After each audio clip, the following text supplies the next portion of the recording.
Live from Fargo and serving you on TV, online, and on the go, this is Valley News Live at 5. Good evening, everyone. New for you tonight at 5. Police in Dilworth are asking for help finding a missing 17-year-old girl who is pregnant. Sierra Kiki Walsh was last heard from nearly 2 weeks ago on December 16th.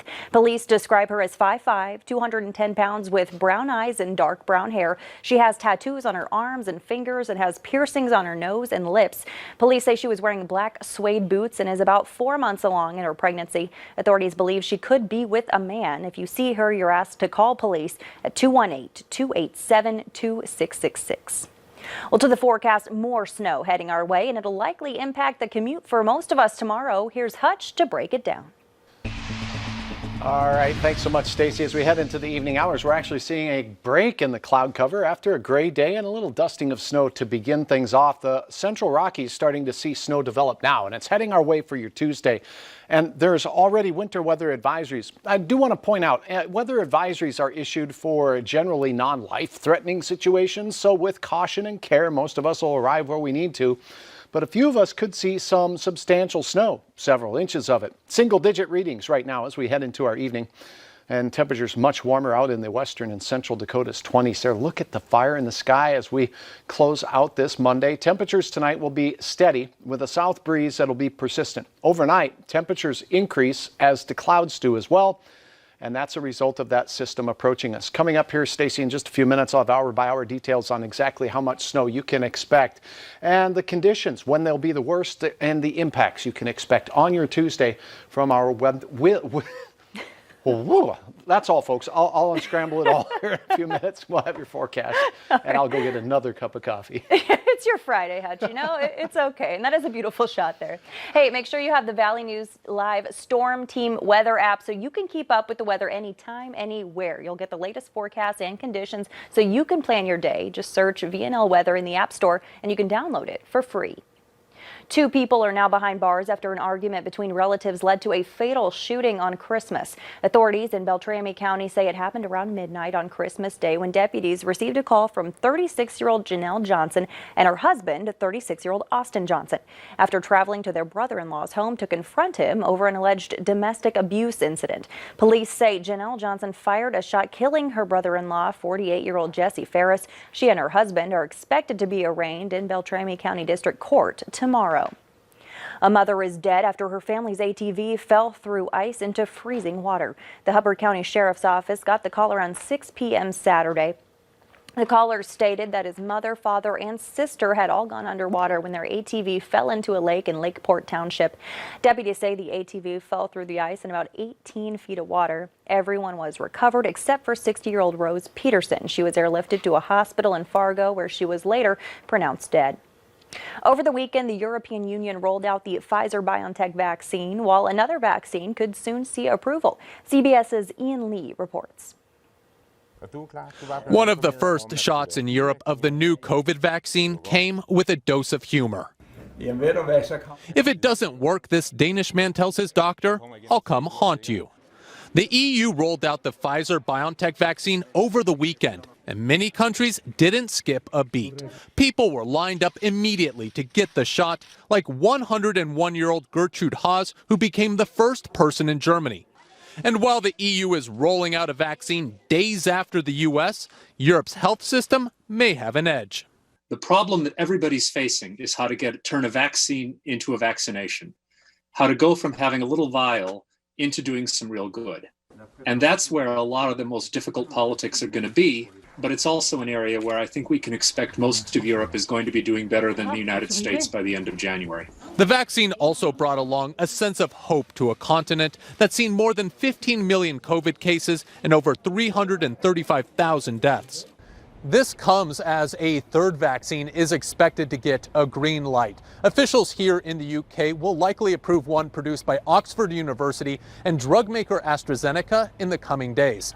That vaccine, along with the one produced by Moderna, are still waiting EU approval, while health officials hope to inoculate all adults throughout the 27 member states by next year. We can start traveling, meeting our friends and family again, and have normal holidays, which we all long for. But until then, We have to continue being careful. Important advice as the world finally moves closer to ending the pandemic. Ian Lee, CBS News, London.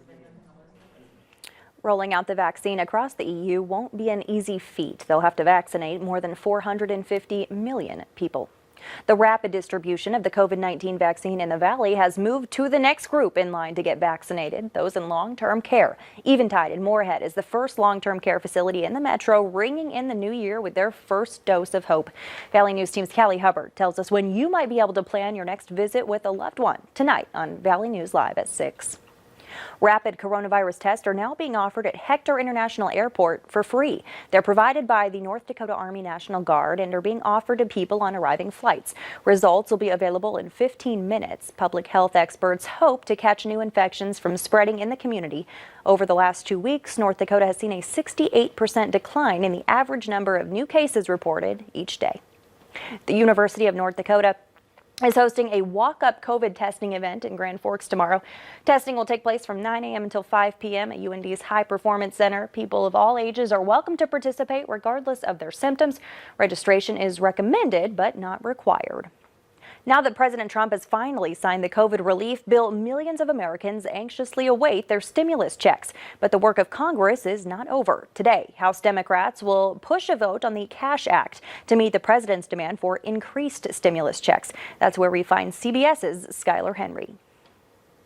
The House will be in order. The House is set to vote on a bill to increase direct stimulus payments from $600 to $2,000, one day after President Trump finally signed the COVID relief bill into law. This is the time for us to take a stand for the American people. Let's vote yes. I worry that this whopping $463 billion won't do what's needed. The president's sudden shift on the bill brings relief to many financially strapped Americans, but his delay resulted in a 1-week lapse in unemployment benefits for more than 14 million recipients. House lawmakers are also preparing to vote to override the president's veto of the critical defense bill that funds the U.S. military. Senate Republicans have not committed to bringing up a vote on increased stimulus payments. Senate Democrats are calling on President Trump to persuade them. These Senate Republicans have followed you through thick and thin.